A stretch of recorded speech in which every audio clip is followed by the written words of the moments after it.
Yeah. Great. We're going to go ahead and get started. Thank you so much for joining us today. It's great to see this crowd here. We got a really wonderful panel that we put together that we think is very important for this COP. As you know, you probably read, you've seen how important the renewable energy transition is. So I welcome you all and to this panel that's going to talk about how we make the renewable energy transition happen as fast as we need to and what they're doing to do that. We have on our panel Senator Tom Carper, Chairman of U.S. Senate Committee on Environment and Public Works. Thank you very much for joining us today. We also have Michael Schiffer, Assistant Administrator of the Bureau for Asia of USAID. Thanks so much for joining us. And Devin Sweezy, Senior Manager of Global Energy and Climate for Google out of Paris. Thank you so much for joining us. So in the title of this session is Nature Positive and Resilient, the Infrastructure We Need. So I'm going to start the questions right away without further ado and turn to Chairman. When people say further ado, I always think, how about more ado? Nobody ever wants to provide more ado. I'm going to, once I figure out what ado is, I will do more of it. I promise, I'll do more when I figure it out. But I would like to just turn to Chairman Carpenter for his Carper. Karen Carpenter. Sorry. The Carpenters. For opening remarks on his accomplishments across the last decade, preparing for the authorization environment for the fiscal packages of the Bipartisan Infrastructure Law and the Inflation Reduction Act in the U.S. that is delivering, and in a very impactful way, climate-smart, resilient, and nature-based infrastructure. So, Chairman Carper. Mary Rebecca. Hi, everybody. How many of you are from Delaware? No kidding. Oh, that's great. That's good. We don't have a sales tax in Delaware. So it's almost like you can live there for free. It's good. It's a pretty good deal. Well, we have some concerns. So one of the concerns in our state is it's the lowest lying state in America. Out of 50 states, we're the first state to ratify the Constitution. We just celebrated the anniversary on December 7th, but we're the lowest lying state in the nation. And the seas around us are rising. Our state is sinking. Not a good combination. And it provides for some special challenges when it comes to the infrastructure we're trying to build, roads, highways, bridges. Anybody ever been in a beach in Delaware? There you go. Well, we first of all, we have a fair amount of concern about how do we build bridges and roads and highways. How do we build and rebuild beaches in ways that are sustainable and that the folks can enjoy and also the Mother Nature can get a break as well. I'm going to tell you, the talking points I have here, I could sit here and read them. I'm not going to do that. I just want to talk to you from my heart. My sister and I were born in West Virginia. Anybody here ever been to West Virginia? We were born in a coal mining town. And right across the street, we lived in a little town called Beaver. Right across the street from our house was Beaver Creek. And it was polluted, it was badly polluted. You couldn't fish in it, couldn't drink, couldn't eat the fish. And my dad was a big fisherman, and he said, don't ever eat those fish, don't ever do it. He would take me hunting and fishing with him in West Virginia as a little boy. And he would always say that we should leave, when we were fishing, we should leave the lake or the pond, whatever, leave it just as clean as we inherited it. My mother's a deeply religious woman. Maybe one of your parents was as well. She dragged my sister and me to church every Sunday morning, every Sunday night, every Wednesday night, every Thursday night too. And then we'd go home and she would turn on television and we'd watch Billy Graham. And she wanted to make sure we understood the difference between right and wrong. She wanted to make sure that we would treat other people the way we wanted to be treated. She wanted to make sure that we had a special reverence for this planet that God has given us. She wanted to make sure that we had a special reverence and an obligation to take care of God's creations. And so that's kind of like what my background is. Martha and my wife Martha and I raised two Eagle Scouts. They are big outdoorsmen, and they don't hunt very much, but they like to fish. Some like to just like to hike, and my wife's a big hiker as well. Where am I going with all of this? First, just to tell me, this is just not something that you know, I get paid for because I happen to be in the Senate and I chair a committee with jurisdiction. These are issues I care about, and you obviously care about them as well. One of the things I learned from my dad was to use some common sense. I don't know if you remember things that your parents used to say to you when you were a kid growing up. My dad used to say to my sister and me, after we'd done some boneheaded stunt, he would say, just use some common sense. He said it a lot. We must not have had any. But so I always look for common sense. And I also look for ways to, we didn't have a lot of money, and I always look for ways to get better results for less money. And sometimes you can do that. You can actually harness Mother Nature. And I'll give you an example. When we're trying to preserve our beaches, whether they have to be inland bays or the Atlantic beaches, how can we harness Mother Nature to help us with respect to beach replenishment and that sort of thing? We do that quite a bit. How do we, rather than build seawalls, how can we use Mother Nature to help us preserve our inland basin and to preserve and protect our property and all of those?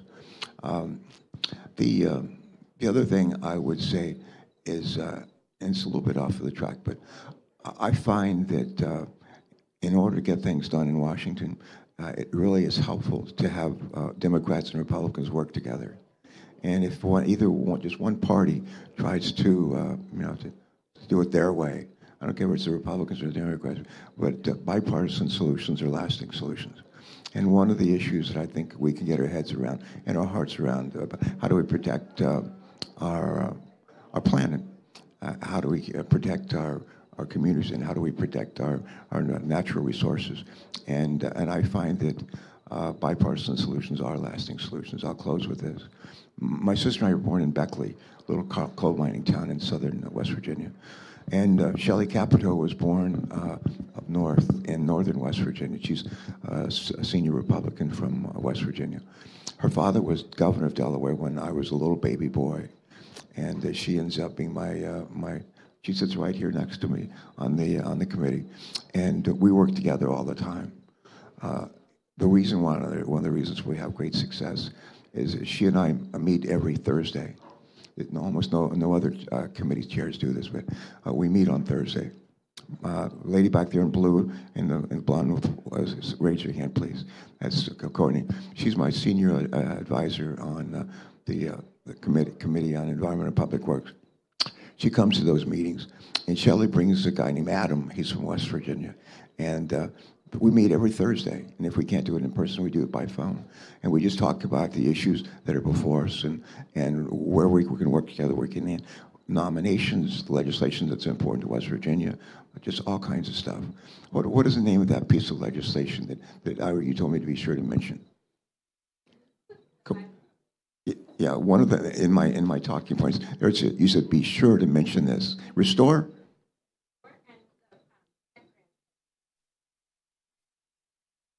Yeah, there you go.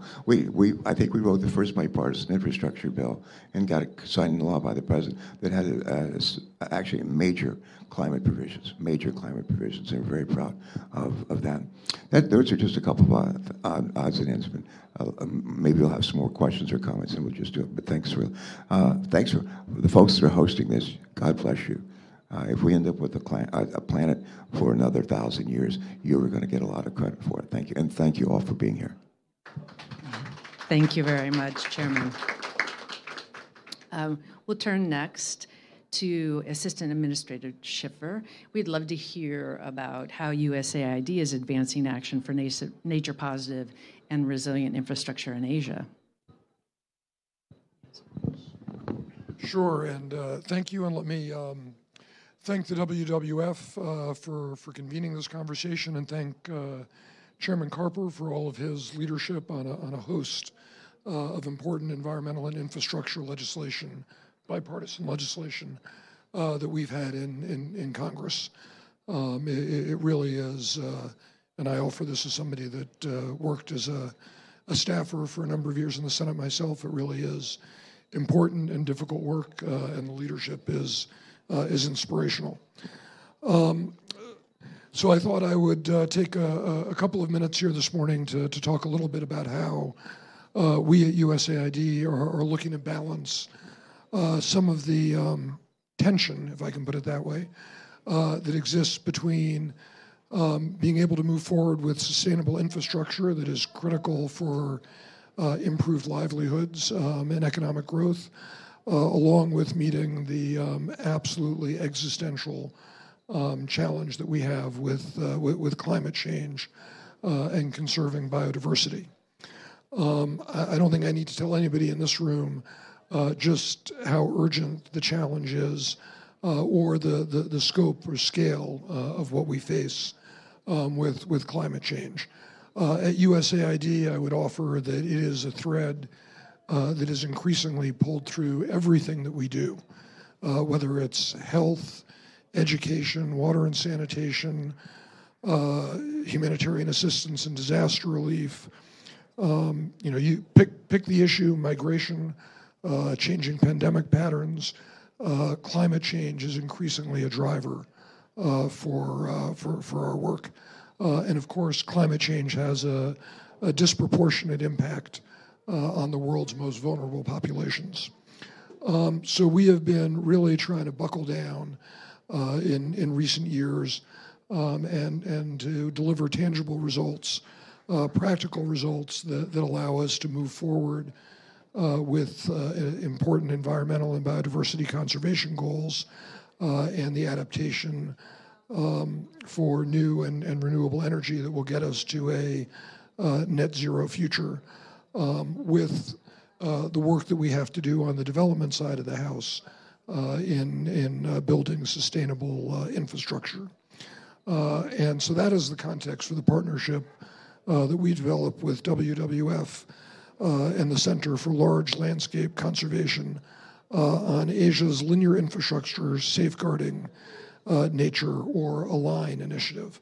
And ALIGN is the project that we use that allows us to work on roads, railways, energy transmission lines, and other infrastructure work across Asia in ways that are positive, we hope, to the important conservation work that we need to do. The initiative started in 2014 in India with work that we did with the Wildlife Conservation Trust there, looking at how to preserve what were otherwise fractured habitats for tigers, and those habitats coming under increased stress and increased threat from the new roads, the new railways, the new energy transmission lines, and other infrastructure that the government of India, both the national and the provincial and local level, was putting in place. And so we undertook with the government a large-scale data and analysis exercise. We put something like 2,000 cameras in place to be able to track tigers as they and other wildlife as they moved across various habitats. And then from that, designed a whole series of underpasses and overpasses and other connective corridors to link together different pieces of the habitat that were still viable for conservation of tigers and other, and other necessary, not necessary, that's the wrong way to put it, but other animals as we sought to preserve India's important biodiversity and its natural heritage. With success in India, we're now looking to take the ALIGN project to scale elsewhere. We're working now in Mongolia on similar lines to create corridors for the Mongolian gazelle population. There's more than 2 million Mongolian gazelle that migrate every year, which is more than the wildebeest migration in Serengeti. Doesn't get quite as much attention, but just as vital and just as important. And so we hope to be able to move forward with the Mongolian government in a similar way to be able to help provide corridors that will help to conserve and preserve that animal population. We're partnering with the Global Canopy and the Task Force on Nature-Related Financial Disclosures to support banking reform so that our financial institutions can better load into their decision-making nature-related risks and opportunities as we look at new innovative climate finance that will contribute both on the infrastructure side but also on the biodiversity and conservation side. With India, we are co-chairing the Coalition for Disaster Resilient Infrastructure. That is a global effort to be able to move forward with best practices, particularly for small island developing states in the Pacific and the Caribbean, for building climate resilient infrastructure that also allows for nature positive outcomes. And on, and happy to get into more of our work in the question and answer session. But let me just wrap up by saying that, we recognize that there is a multiplier effect on the returns on investment that we make when we're able to build climate resilient and environmentally sustainable conservation practices into infrastructure from the get-go, as opposed to having to try to reverse engineer it, once we're into the lifestyle and life cycle of the infrastructure projects that we're undertaking. And so this is an incredibly important piece of the work that we're doing and an incredibly important part of our portfolio as we think about how we can address climate challenges going forward. Thank you. Yeah, thank you very much. That's terrific. I'm going to turn now to Mr. Sweezy to talk to us a little bit about how Google is focused on its 24/7 carbon-free energy, super exciting, and using AI and machine learning to make sure that energy grows as energy can grow along with clean energy growth. And so would love to hear what you've been working on. Yeah, thank you so much, Rebecca, and thank you to WWF for having me today. I also want to start Chairman Carper, by thanking you for your leadership in advancing the truly historic investments in clean energy infrastructure that are really going to accelerate the transition to clean energy, not just in the United States, but all around the world due to your work. So thank you so much for that.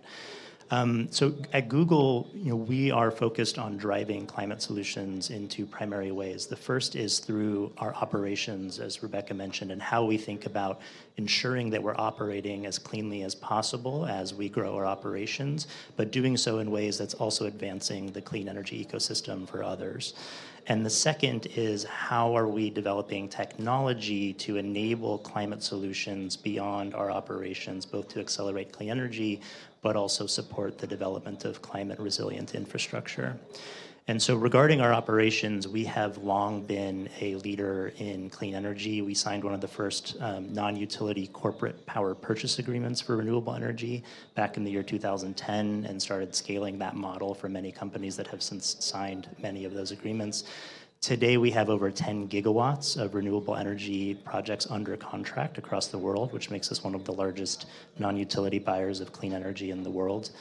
And since 2017, we've matched 100% of our annual global electricity consumption with purchases of renewable energy. But we knew that when we met that milestone of matching our annual consumption with renewable energy, it really wasn't sufficient. It wasn't enough to fully decarbonize our electricity consumption where and when we're consuming electricity. So that's why we set a goal in 2020 to operate on what we call 24/7 carbon-free energy around the clock at all of our facilities across the world. And we're doing that in ways, as I mentioned, to try to stimulate innovation and drive the energy transition forward for everyone. And so one example I can give is an agreement that we signed with a company called Fervo Energy, which is a next-generation geothermal technology company. There's a site in Nevada where we have data centers operating, where they have developed a next-generation project that uses advanced drilling technology to essentially access reservoirs of heat underneath the earth that were previously unreachable or uneconomical. And we were excited just last week to announce that that project is now fully operational and is delivering around-the-clock clean electricity onto the grid in Nevada, where we have our data centers. But beyond our operations, we're also focused on how we can develop new solutions utilizing Google's core strengths in data and software and artificial intelligence to really advance the clean energy transition and support climate resilience. And so I just wanted to mention a few examples in my opening remarks here. The first, staying on the topic of energy, and in particular geothermal energy, last week we also announced a new partnership with an organization called Project Innerspace, based in the United States.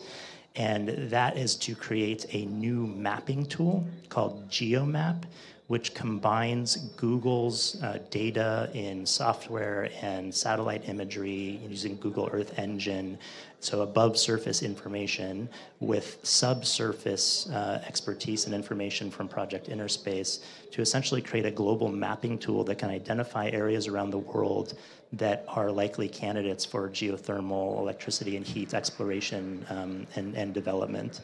The first project is actually looking at the country of Nigeria as the first case study for the mapping tool. Second, we earlier this year partnered with American Airlines and Breakthrough Energy on a project that uses artificial intelligence to help airlines reduce contrails. And for those that aren't familiar, contrails are those white clouds that you sometimes see, trailing airplanes in the sky. And it turns out that contrails actually account for roughly 35% of all of aviation's global warming impacts. So it's a really significant impact. And so using data like satellite imagery, weather, and flight path data, we developed contrail forecast maps to essentially test if pilots can change the way that they're flying their flight paths in order to avoid creating these contrails. And through the work we did with American Airlines in the testing phase, we found that we were actually able to reduce the incidence of contrails by 54% with this technology partnership. So this is something that we're looking to scale with more partners. And then the last one I'll mention briefly touches on a topic that's sort of a big part of the conversation today, which is climate resilience. And on that front, we're using artificial intelligence to help communities address extreme weather events. So in 2022, we launched a tool called Flood Hub, which allows local governments and aid organizations to identify when river floods will occur up to 7 days in advance. And earlier this year, we expanded this tool from 20 countries to 80 countries around the world, covering about 460 million people. Another example is that we're using AI to analyze satellite imagery to help enable rapid detection when a wildfire starts and predict how it will spread, which enables authorities to better prepare and manage fires and provide emergency alert systems to those that are at greatest risk. And so we see a lot of promise in the application of these digital tools and artificial intelligence to support both climate mitigation and climate resilience. And it's an area that we're going to be continuing to invest in a lot going forward. Wonderful. Thank you very much. I'm going to turn and ask Chairman Carper the first question. And one of the things that I think we underestimate is how much it takes to get some of these big bills passed that actually can have the kind of impact that we need in the time period we need. And you have a lot of experience with this. And so we would love to know if you could share with us what came before the Bipartisan Infrastructure Law and the Inflation Reduction Act, and what set the stage for these investments, and what can you share with us that can help us understand how we might better help facilitate the same kind of activity in the future, given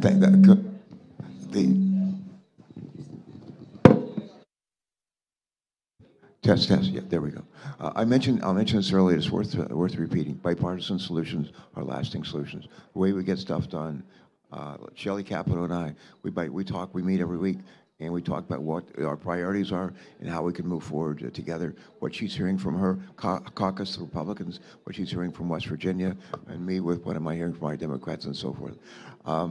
I have, as I said, a close relationship with the president. I've known him for like 50 years. He's the most decent person, maybe the most decent person I've ever worked with in my life. I don't say that as a partisan. He's just a good, decent human being. He also believes in working across the aisle. He and Mitch McConnell have been friends forever, and Mitch is not quite himself these days, but we all slow down. God knows I have. But Joe's really good at, he believes bipartisan solutions are lasting solutions. He'll reach across the aisle and meet with Democrats, Republicans, the new speaker from Louisiana, Congressman Johnson. And I think he sets a good example.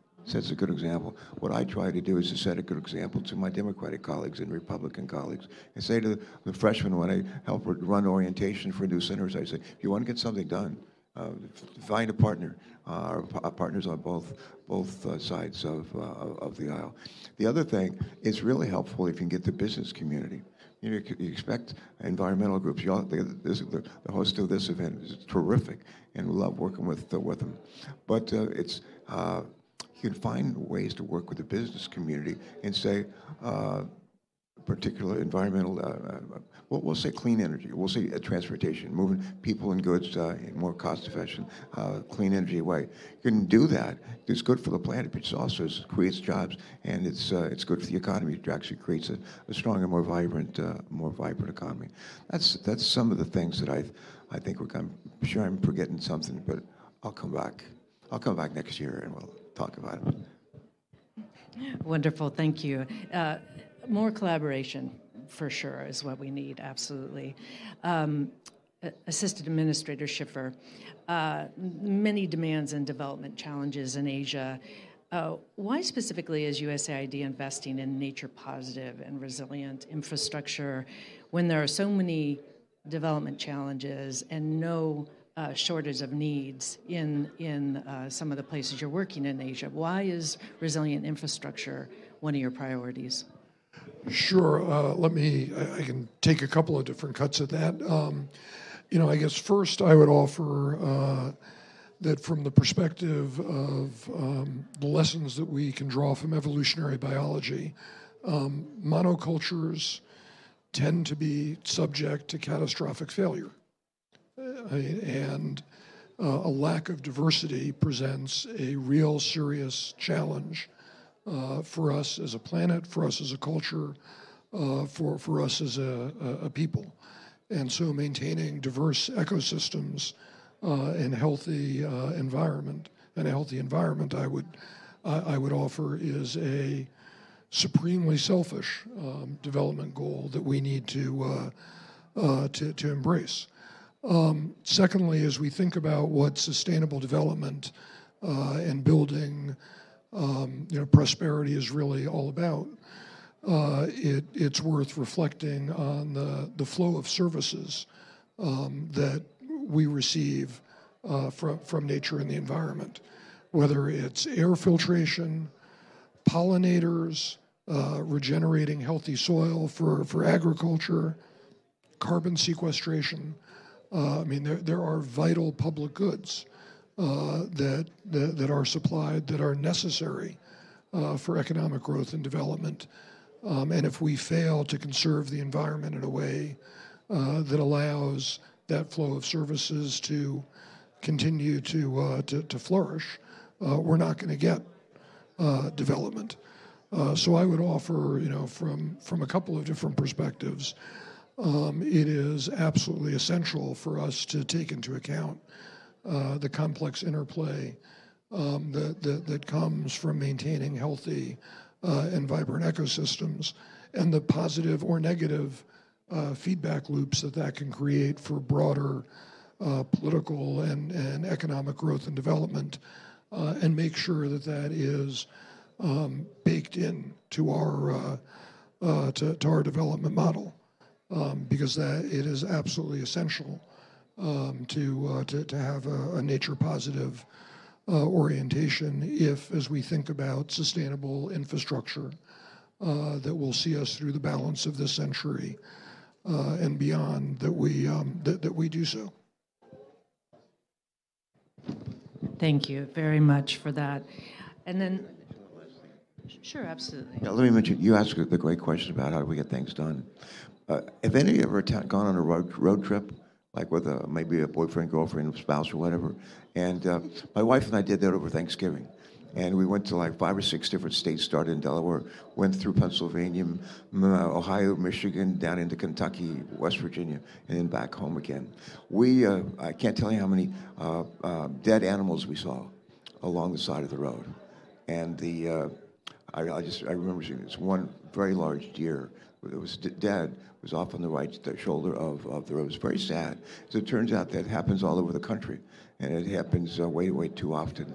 And we focus on the accidents and people that are injured in the accidents, but there's God's creation out there that are getting killed, and so we actually, Shelley and I, included in our bipartisan infrastructure bill language that provides, I want to say, like $500 million. I think it's $500 million over the next, I don't know, 10, 15 years to help to create passageways, if you will, for animals. It could be for deer, it could be for rabbits, it could be for foxes, whatever. But as it turns out, it's hugely popular politically. And the place where they have the most roadkill turns out is West Virginia. And in terms of getting stuff done, she and I found common cause, and and it's enormously popular. States are now saying, well, we want to do our share too, and like the federal government's going to do something. We'll all work on this together. And we don't always think about God's creations, but they're all over the place. They're part of this planet. It's their planet too, and we want to make sure that they have the ability to stay around and be with us for a long time. Terrific, thank you. And I really appreciate those comments too, because you begin to talk about how we need to think about things really differently moving forward and not business as usual.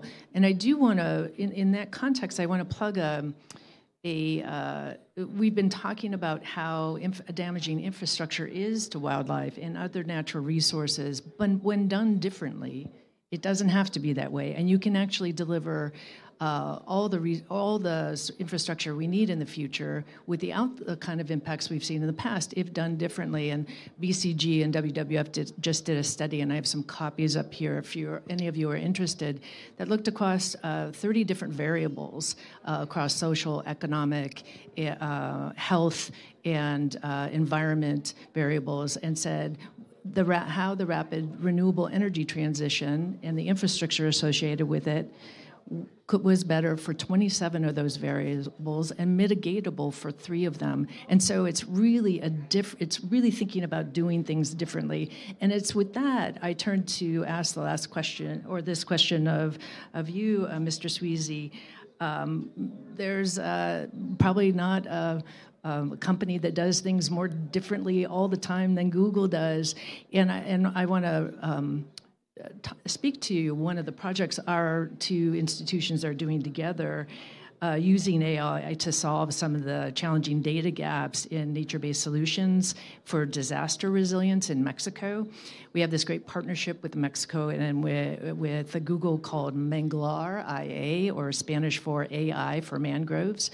And the tools from Google are helping communities understand how mangrove ecosystems and their contributions to communities are affected by climate change and the impacts. And I would just love to hear a little bit from you about that project and how the Google tools are being used in that context. Yeah, absolutely. Thanks, Rebecca. We're also thrilled about that work with WWF, and I think it's another great example of how AI can be leveraged to support climate resilience and climate resilient infrastructure. So earlier this year, we were excited that Google.org, which is Google's philanthropic arm, provided a $5 million grant for this project with WWF, which is essentially looking at how can we reinforce mangroves as climate resilient infrastructure and ecosystems, but what are the impacts in particular of climate change and climate variables on the future of those ecosystems. And so in the case of mangroves, these are really important nature-based capital solutions because they hold up to 4 times as much organic carbon as typical forests. So they're particularly important as solutions for sequestering carbon from the atmosphere. And they're also important for biodiversity to create healthy local ecosystems in coastal communities. But we know that the health of those ecosystems is also threatened increasingly by climate change. And today, scientists do not really understand exactly how mangroves are responding to climate change, which makes it difficult to know how best to conserve them going forward and intervention strategies.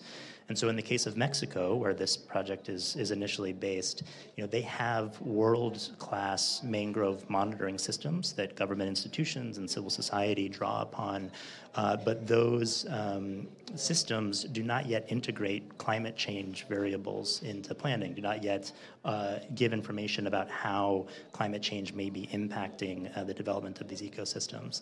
And so in order to improve that understanding, scientists need a lot of data. So as part of this project, over the next 3 years, WWF is going to work in 2 protected areas in Mexico to monitor how extreme weather and climate change affect the ability of mangroves to sequester carbon. And they're going to be collecting a lot of data, massive data sets from things like drones, weather stations, satellite imagery, and other sensors to look at climate-related variables that could impact the future of mangrove ecosystems, things like rainfall and salinity and temperature change. And then they're going to take that huge data set, those huge data sets, and use artificial intelligence to look for patterns in the data, to document what changes are happening and share greater insights about the impacts of climate on the development of these ecosystems. And ultimately, this work is intended to improve our understanding of the climate impacts on mangroves, not just in the United States, but also around the world. And one of the most exciting parts of this, from my perspective, is the fact that all of this data is going to be open source, available for researchers across the world to understand, to analyze, and to surface new insights that could potentially be applied to their own countries where they're operating. Yeah, terrific. And really using and working with nature to deliver the kind of infrastructure that nature provides, that can provide some of the same services that man-made infrastructure can. And in that context, I would love to turn to you, Chairman Carper, and because I loved your example about how you can actually use built infrastructure to work more consistently with wildlife populations when they're migrating, when they're going about their daily business, and ask you if you have any other thoughts about the kinds of changes we could see in our infrastructure to make sure that we're working with nature as opposed to against nature in when we're implementing infrastructure. I'm happy to do that. But let me preface this. I'm going to go back to my road trip that I took with my wife on Thanksgiving weekend. We're 5 states, 500, actually about 3,000 miles. But she found on, I don't know, it was like Spotify or something, she found a countdown of the top 100 Beatles songs of all time. And on our trip, we took it with the Beatles as like the playlist of our life. And it's songs like Rocky Raccoon, and let's see, Blackbird Singing in the Still of Night. But among my favorites, and this is actually where I'm going with this, We Can Work It Out and Come Together. There's your other anthems that sort of remind us of God's creations and also gives us some advice on how to get things done and by working together. Go ahead and say your question one more time, and I'll give you the straight answer. I'm sorry. I think that was a perfect answer.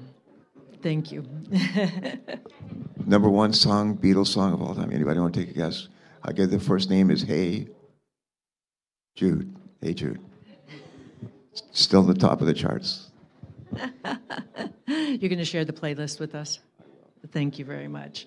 So this takes us to our rapid fire closing, 1 minute each, before we turn to the audience for questions. And in 60 seconds or less, you all are challenged with answering the question, what would be the key takeaway message on actions that you would like to convey here for all of those that are listening in? When we have the business community, when we have WWF and other environmental organizations, when we have state and local governments, when we have faith-based communities pulling together in the same direction, in concert together, we can get incredible things done. And I think that's one of the reasons why we're able to get a huge climate title in the biggest infrastructure bill we've ever done. And there's a huge climate title there, and I think that's why we're able to get the Inflation Reduction Act, which is not some. It does reduce inflation, but it actually does a whole lot more on clean energy, as you know. But it was not just Democrats working or Republicans working. It wasn't just state or local government. It wasn't just the environmental groups or the faith-based groups. It was all of us. It was like all of us together. And it's really true. If we do come together, we can get extraordinary things done. Sure. No, thank you for that. I guess I would offer as a takeaway that there is reason, despite the scope and the scale and the enormity of the challenges that we face with the climate crisis, to be cautiously optimistic that we have it within ourselves to be able to be successful. And I would offer that the Align project that we have undertaken with WWF and other partners points the way for the sorts of best practices that will allow us to build sustainable infrastructure that will meet the livelihood needs of people around the world, while also being able to conserve healthy and vital and diverse ecosystems. It's not going to be easy. It's going to require a lot of work, but it is possible. And so I would urge people not to be overwhelmed, but to put our shoulder to the grindstone and see if we can get this done in the years ahead. I guess my closing comment would be, we know that nature-based solutions are going to be a really core component to how we think about climate mitigation and climate adaptation going forward. And some of these solutions, many of which I mentioned today, using things like artificial intelligence, can really be core contributors to those solutions. And we really are sort of just scratching the surface, I think, of what's possible with those kinds of partnerships. And so if there are any organizations out there doing this important work that find or think that there's an opportunity for some of these advanced technology solutions to play a role in accelerating the progress in your work, we'd love to be in touch and would love to hear from you because working together, as was just said, is really the only way we're going to move at the pace and the scale necessary to solve this challenge.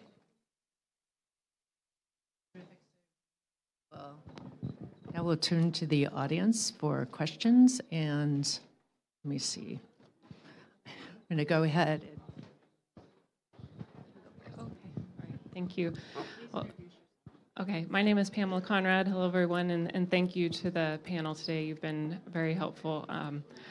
I am from Missouri. I grew up on a farm in the Midwestern United States. Show me. So maybe that's my question back to you. I'm a landscape architect. I have a small NGO that focuses on nature-based solutions in infrastructure and landscapes. I have a free web-based app that helps us measure carbon sequestration and implementing low embodied carbon solutions. Adding co-benefits to that, it's been accessed by 90% of the countries around the world, including many developing countries, including Asia. And I've been here for a week, frankly, and the support and funding still feels very inaccessible. I know we have an Inflation Reduction Act. I know we have the Infrastructure Act. You're talking about support to tools. It just feels like can you all share some kind of concrete examples of how to get support and collaborate? Because I am walking away at the end of this week just still feeling like this is hard to actually access that as an individual. Yeah, I think that's a really important question because we need things to happen faster than they're happening, and we need financing to do that. So who would like to tackle the question of show me? I'm a big believer. I studied economics, Ohio State Navy ROTC. Got an MBA later on after that, after the Navy. And I worked for maybe six months in the Delaware Division of Economic Development before I ran for treasurer when I was 29 years old. And one of the things that I learned in the 6 months I worked at the Division of Economic Development is how important it is to harness market forces in order to help get things done. And to the extent that we can do that, and one of the reasons why I think there's being a surge in purchase of electric vehicles. It's not getting a lot of attention, but every month we're seeing more and more people buy electric vehicles. I think for the year it's going to be about 10% of EVs, up from a couple of years ago, like 1%. But the market forces are starting to kick in. And the last thing I'd say, quick example, Mary Barra, that might be a name that's familiar. Mary Barra is the head of General Motors. I met her when Delaware used to build more cars, trucks, vans than any state in America. And I met her at the Detroit Auto Show 10 years ago. And we've been friendly ever since. But I once called her, I said, we need for General Motors to do a better job in lowering the emissions of your vehicles. And she said, well, we want you. She says, I'm all in electric. That's where the future is. But she went on to say this. She said, there's three things that have to happen before people are going to buy the electric vehicles we're going to make. And I said, what are they? She said, number one, 300-mile range. 300-mile range. She said, number two, the ability to recharge batteries in minutes, not hours. And she said, the third thing we need is charging stations everywhere. She said the first two were on us, on GM, 300-mile range, charging quickly. She said the last one is on you, Carper, and your colleagues in state and local governments. And we put a huge amount of money in the bipartisan infrastructure bill on charging stations. And we're just starting to see, after all that money, it's just starting to find its way into states and being used, so, for what it's worth. Yeah, I'll offer a couple of quick comments. I mean, first, the issue that you put your finger on is one that we face in developing countries where we work each and every day, where there is this gap between local communities who know what their challenges are and know what the solution set looks like, and then the ability to be able to tap into and access financing, particularly on the scope and the scale that is necessary. We're trying to work on it in a couple of different ways. Not enough and not fast enough yet, but we're trying. We're working to provide technical assistance to local communities and local businesses so that they're better positioned to be able to approach financial institutions, to be able to make applications, to be able to put in proposals that are bankable and to receive financing. That's a piece of it. We're working on financing mechanisms ourselves in collaboration with other parts of the U.S. government and international financial institutions, where the government role is an important one to de-risk, essentially, in a way that can unleash additional financial flows. And lastly, as I mentioned, we're looking to work with banks and financial institutions to help them better understand how to value and put on their books nature-related risks and nature-related opportunities, so that they can appreciate what the return on investment actually looks like in ways that will incentivize additional climate financing. Absolutely agree. It's not enough yet. We've got to do more. We've got to do better. The work that you do domestically in the United States might not be quite a fit with what USAID does, but we'd love to talk to you and others to learn and benefit from your experiences so that we can figure out how we can do better going forward. Very briefly add that I mentioned this as an area that we're investing a lot more in going forward as a company, but also Google.org, the philanthropic arm of Google. There's something actually that the $5 million grant I mentioned in the Mangroves project with WWF came out of a what we call Google Impact Challenge on climate innovation, which we started a couple of years ago out of the realization that we needed to, that Google.org needed to be supporting more efforts like this around specifically climate and climate innovation and using these types of advanced technologies to support climate resilience and climate mitigation. So I know that there's going to be a lot of opportunities going forward, continuing with those types of grant-making opportunities, and we would, of course, love to learn more about the work that you're doing and how Google can best support this growing ecosystem and help fill a gap where there is one for the types of solutions that you're talking about. Terrific. I'm going to go first here and then into the back. Hi, thank you so much for your presentations today. I really enjoyed how it spanned some very different projects that all carried really similar themes. My name is Karen Fitzgerald. I am from the Georgetown Climate Center. We do policy across different levels of government, but I did work for the Delaware Department of Natural Resources and Environmental Control for several years, and I am a UD graduate. So go Blue Hens. So I work in communications, and so my question is about the misconceptions that you face with the projects that you work on. So I noticed all three of you said something that I think people might not necessarily automatically know about your work. So the Inflation Reduction Act is not just about reducing inflation, it's a historic infusion of investment into our nation's infrastructure. And you know, people hear AI, they think ChatGPT, they think things that they're, you know, very, and in some ways justly afraid of. Or, you know, you think of USAID, you don't necessarily immediately think of wildlife conservation. So what is a common misconception that you face about these projects that you work on, and kind of what would you like people to know about them? I'm going to take one more question, and then you can answer both of them if you like when you have a chance, or one of them. Yeah, exactly. It gives you a choice. It gives you a choice.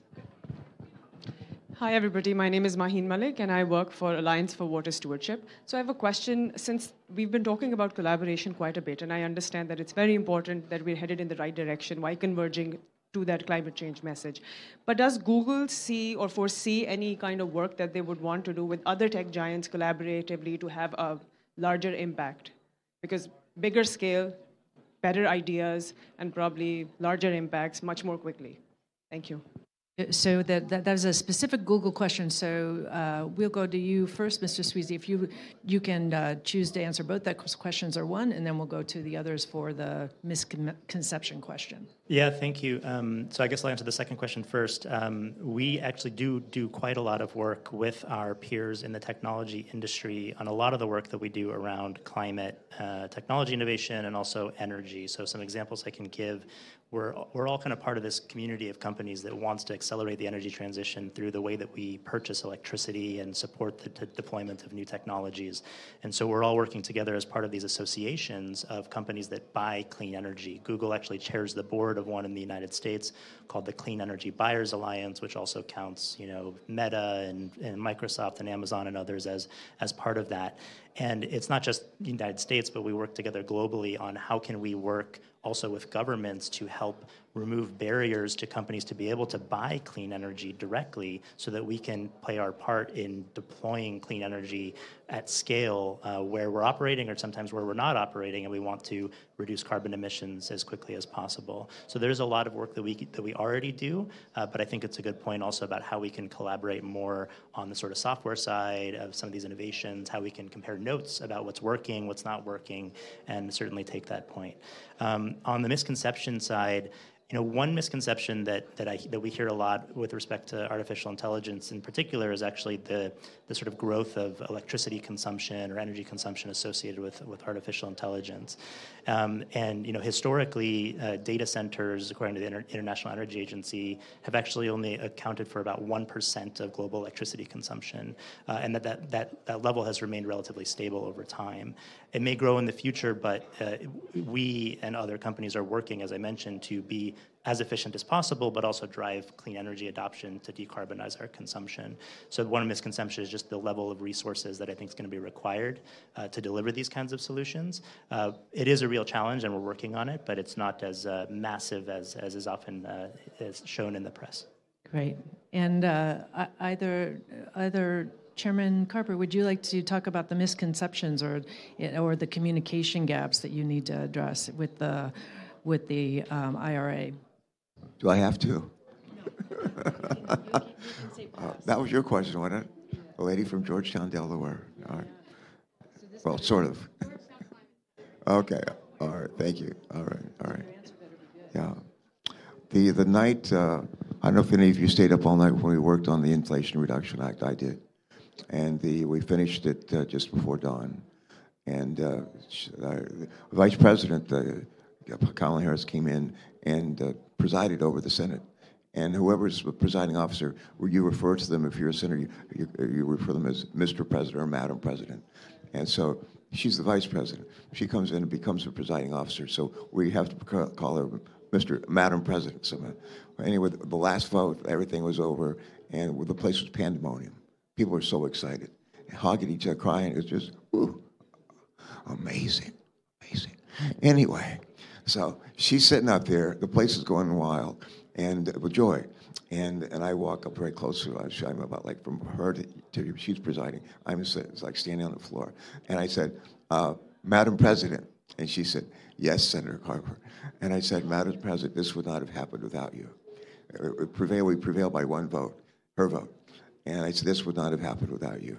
And she said to me in response, she said, Senator Carper, this would not have happened without you. I said, thank you. About an hour later, I jumped on a train to go back home to Delaware. I go home almost every night. And I got off my house. No, I got off at Biden Station, the train station. And I jumped in my car, my electric vehicle, and drove to a Wawa. And I don't know if anybody's ever heard of Wawas, but they're these great convenience stores. And we have them all up and down the East Coast, and including in Delaware. There's one not far from my house. So I'm really beat. It's like 8 in the morning. I have not slept in a day or two. And I drove to the nearest Wawa. And I parked my car, and I went inside. And the lady, I got myself a small coffee. And I went to the cash register, cashier to pay for it. And she said, Senator Carper, your money's no good here. And I said, could I get a bigger cup of coffee? And she said, your money's no good for a small cup of coffee. And I said, okay. And so I paid for it. And she said this, I'll never forget it. She said, you've been up all night, haven't you? I said, yes, I have. And she said, I have a son and a daughter. They're 13 and 14 years old. And she said, I want to make sure that they have a planet to grow up on and a planet to grow old on. And he said, you and your colleagues are helping to make that happen. And I said, well, I want to make sure that they have a planet to grow up on and grow old on as well, but I want to make sure they have good jobs. And as it turns out, a lot of people say, you can't have cleaner air, cleaner water, and so forth, and create jobs at the same time. We can do both. And there's many, I don't have time to get into all the examples, but we can all think of the examples where we actually do that. We're doing that now, and we'll do a lot more in the future. And so they will say, can you, what did you eat have your cake and eat it too, or whatever. We can have a cleaner planet and a more a planet that's going to be here for longer than we will, and provide good job opportunities is what we can do it both. Thank you. And if we're smart, we will do it. We'll do both. Yeah, that's absolutely right. And I would just say that this says not only can you have both of those, you can have all of them across 30 variables if you do this energy transition very fast. We have, Steve, do you have a response to the question about misconceptions as well? Because I will be very quick, and just to echo what Chairman Carper offered. You know, as a development agency, I think the primary misconception that we have to struggle with is this notion that sustainable development and conservation and biodiversity are mutually exclusive. They're not. There's a tension there, but if we do it right, we can arrive at a pathway that allows us to grow economies, make for better livelihoods, build sustainable climate resilient infrastructure and do so in a way that also contributes to our climate conservation and climate change and biodiversity goals. Well, thank you so much. Thank you very much to the panel, Chairman Carpenter, Administrator Schiffer, Mr. Sweezy. Thank you for your time. I know your time is very valuable, and we're very grateful you were here today. Thank you very much to the audience for joining us today. And don't forget to grab one of the copies of the report if you're interested. Thank you very much.